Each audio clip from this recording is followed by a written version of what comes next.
la date T1 égale à 1,32 secondes, il y a rupture du fil. Donc, c'est-à-dire que le fil se casse, n'est-ce pas? Donc, il y a rupture. Donc, s'il y a rupture, donc, il faut s'imaginer déjà que le cylindre va continuer à tourner. On est d'accord? Maintenant, le cylindre s'arrête après une durée T2 égale à 2 minutes. On nous demande de calculer le moment du couple de frottement qu'il faudra lui appliquer pour l'arrêter. On est d'accord? Donc, à partir de là, on peut avoir la situation suivante. Après la rupture, là, le cylindre peut se mobiliser de la sorte. Vous voyez le cylindre, il est en mouvement après la rupture du fil. Alors, on va appliquer le moment du couple de frottement qui va s'opposer par rapport au mouvement, au sens de rotation du cylindre. Alors, voilà le couple. Parce que le couple, c'est un couple de frottement qui va permettre d'arrêter le cylindre en mouvement. Alors, pour ce faire, on demande de calculer le couple de frottement. Alors, pour ce faire, on va appliquer la relation fondamentale de la dynamique, tout en sachant que le moment de P plus le moment de R est nul, égal à 0 puisqu'il traverse l'axe. Alors, on applique, donc on aura que le moment de frottement qui va juste exister, qui est égal à J delta fois θ 2 points. Alors, on ne connaît pas θ 2 points, pas encore, mais on peut le calculer parce qu'on connaît la durée de freinage, on connaît aussi la valeur de oméga 1 correspondant à la date T1 égale à 1,32 secondes là où il y a rupture du fil. Alors, on peut d'abord calculer la valeur du moment d'inertie, puisqu'on peut le calculer. Alors, J delta égale à 1 demi mr carré, on trouve ici 0,6 kg mètre exposant moins 2. Maintenant, à partir de là, on doit chercher la valeur de la décélération angulaire du cylindre. Parce qu'on a dit que le cylindre, donc à l'instant T égale à 32, il y a rupture du fil. Alors, le cylindre a un mouvement qui est circulaire, uniformément décéléré. On est d'accord? Donc, on va appliquer la relation qui nous permet de trouver la valeur de la décélération moyenne. Et la suivante, nous avons delta oméga est égal à la décélération angulaire fois θ fois delta t.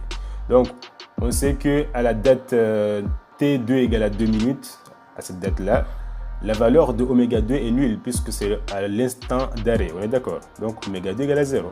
On va trouver moins oméga 1 qui correspond à oméga calculé à la date T1 égale à 1,32 secondes sur T2.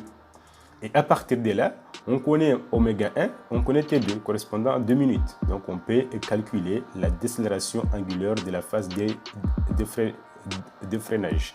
Et alors on calcule à l'instant T1 1,32 secondes. On avait trouvé 37,75 radians par seconde, la question précédente. On est d'accord? Maintenant, on remplace cette fois-ci, on fait l'application numérique.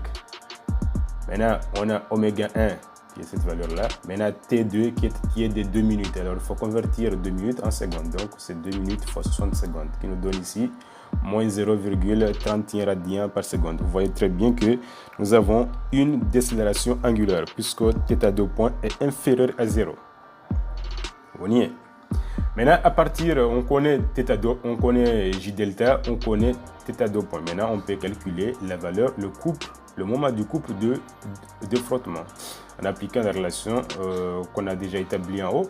Donc, on peut trouver ici le moment du couple de frottement est égal à 0,6 qui est le J delta fois moins 0, il y a 0 ici, c'est moins 0,31.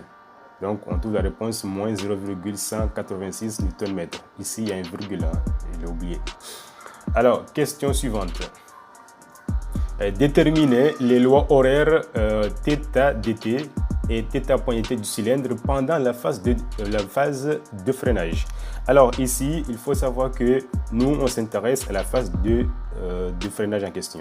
Donc, on va prendre comme origine des dates et d'abscisse angulaire l'instant de la rupture. Alors, on trouve ça. Comme notre mouvement, le mouvement du cylindre est un mouvement qui est circulaire uniformément décéléré, alors voilà la relation liant l'angle θ par rapport à θ2 point. Donc, θ est égal à 1 demi θ2 point t carré plus oméga 0 t plus θ0.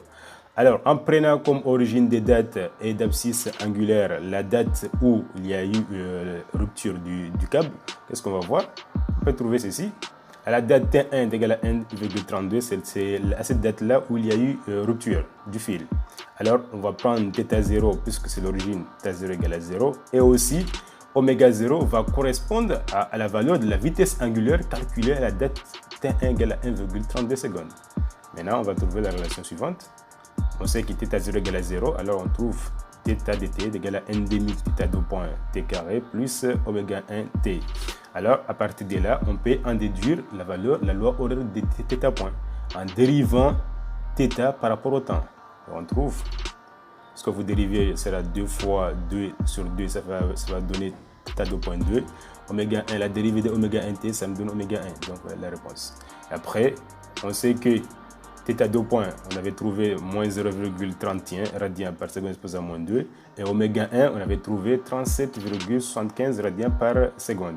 Et à partir de là, on peut effectivement établir la loi horaire du mouvement après calcul. Donc, on trouve ici pour ce qui est de θ et ce qui est aussi de θ point, qui est aussi la vitesse angulaire. Question suivante, on nous demande d'en déduire le nombre de tours N2 effectués par le cylindre pendant cette phase, c'est-à-dire pendant la phase de freinage en question. Alors, on va appliquer notre relation. Alors, pour calculer, puisqu'on nous demande d'en déduire, alors on va prendre cette relation, la relation qui relie la vitesse angulaire, on est d'accord, du cylindre, qui relie l'abscisse angulaire du cylindre par rapport au temps. On connaît le temps de la phase de freinage qui est de 2 minutes. Alors, on va calculer l'angle balayé par le cylindre à la date T2 égale à 2 minutes. Alors, on remplace. Après calcul, donc on trouve ici 2298 radians. C'est l'angle balayé par le cylindre. On est d'accord. Et à partir de là, on va appliquer la relation suivante. On sait que θ est égal à 2 pi n. Ouais, θ égale à 2 pi n2. Et à partir de là, donc on tire n2 qui est égal à combien? Égal à θ sur 2 pi. Donc on est θ. Et puis on remplace, on trouve 366 tours. Alors, autre méthode encore. Alors, le nombre de tours effectués par le cylindre pendant la phase de freinage peut se calculer à partir de 3 méthodes différentes. Soit en utilisant la loi horaire du mouvement, comme je l'ai fait tout de suite, soit vous pouvez appliquer le théorème d'énergie cinétique en rotation. Donc, en appliquant, il faut savoir que l'énergie cinétique finale est égale à 0 puisque c'est à l'instant d'arrêt, on est d'accord. Et à partir de là, vous pouvez appliquer moins 1 demi J delta oméga 1 au carré qui est égal à moment de frottement fois θ, avec θ est égal à 2 pi n2. Vous vous rappelez du théorème d'énergie cinétique. Et puis vous remplacez et vous trouvez la même réponse, 366 tours. Ou bien, vous pouvez appliquer aussi la relation indépendante du temps. C'est la même chose. Oméga final est toujours égal à 0, donc moins oméga initial qui est égal à 2 fois θ2 point facteur de 2 pi n2. Et quand vous faites le calcul encore, vous trouverez toujours 366 tours. Alors voilà, 3 méthodes possibles pour déterminer le nombre de tours effectués par un système tournant. Donc tout dépend des données que vous disposez à travers l'exercice. Il faut bien regarder, avoir un regard critique par rapport aux données. Si les données que vous avez, ça vous permet de passer par le théorème de l'énergie cinétique, alors tant mieux, vous passez.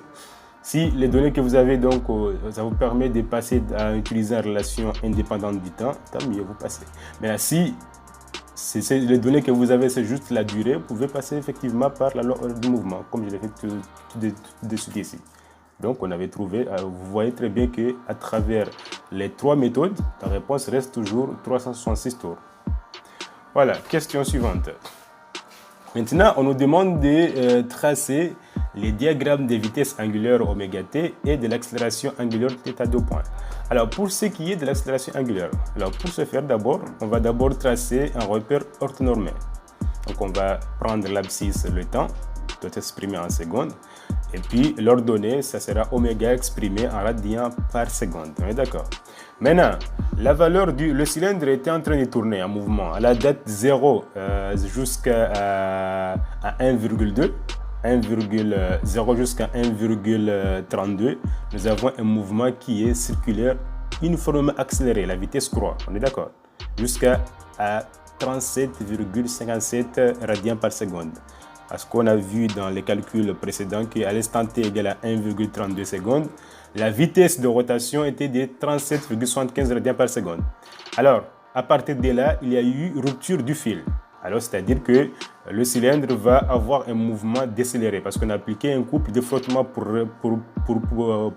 qui lui permet d'arrêter à un instant t est égal à 2 minutes. Alors, 2 minutes correspond à combien? Correspond à une durée de 120 secondes. Hein? Mais à 120 secondes que vous ajoutez 1,32, ça vous fait 121,32 secondes. Alors, à cette date-là, c'est la date d'arrêt, c'est-à-dire que oméga final est nul. On est d'accord, à l'arrêt. Donc, la vitesse va décroître jusqu'à arriver à la date T2 qui est égale à 121,32 secondes. Voilà le diagramme de la valeur de la vitesse angulaire. Alors, à l'instant T0 à 1,32, il y a la vitesse croît. Et maintenant, à la date T1 égale à 1,32 jusqu'à l'instant final, qui est de 121,32, la vitesse à ce point-là est nulle puisque c'est l'instant d'arrêt. Alors, la durée de la phase de freinage est de 120 minutes, 120 secondes, d'accord, plus c'est 2 minutes. Alors, 2 minutes ajouter 1,32, ça vous fait la durée totale du mouvement du cylindre. Alors, pour ce qui est de l'accélération angulaire, alors je trace toujours le repère. Voilà, nous avons la partie ordonnée, on a l'abscisse angulaire, la partie abscisse, nous avons le temps exprimé en secondes. Alors, à partir du diagramme de la valeur de oméga, on peut déduire effectivement c'est celle du quoi? Celle de θ2 point. Alors, regardons. À l'instant T0 jusqu'à 1,32 secondes, nous avons un mouvement qui est uniformément accéléré. On est d'accord? À partir de là, on sait que si le mouvement est uniformément accéléré, alors θ2 point, elle est constante. On est d'accord? Alors, ouais, 0 jusqu'à cette valeur-là, nous avons une accélération angulaire de 28,57 radians par seconde pesant moins 2. Alors, commençant de la date T1 qui est de 1,32 secondes jusqu'à 121,32 secondes, alors nous avons un mouvement décéléré, une décélération angulaire qui est négative. On est d'accord? Alors, on trace. Donc, de T à 1,32 secondes jusqu'à 121,32 secondes, nous avons un mouvement qui est uniformément circulaire, uniformément décéléré. D'accélération angulaire de moins 0,31. On est d'accord, non? Alors, voilà ce qu'on avait comme objectif. On a montré comment déterminer l'accélération angulaire d'un système tournant. On a vu encore comment déterminer le nombre de tours effectués par rapport à un système tournant. On a vu maintenant encore finalement comment tracer le diagramme de vitesse angulaire et d'accélération angulaire θ2 point d'un système tournant en question aussi. Ici, on a combien de phases? Pour déduire, on a 2 phases. Phase d'accélération et phase de décélération. On est d'accord? Ici, l'accélération angulaire elle est constante, égale à 28,37 dans l'intervalle 0 à 1,32 secondes. Et maintenant, à 1,32 secondes jusqu'à 121,32 secondes, nous avons l'accélération qui est constante, mais d'une valeur négative. On est d'accord? Moins 0,31, puisque la vitesse décroît. Alors voilà ce qu'il faut retenir dans cette partie-là.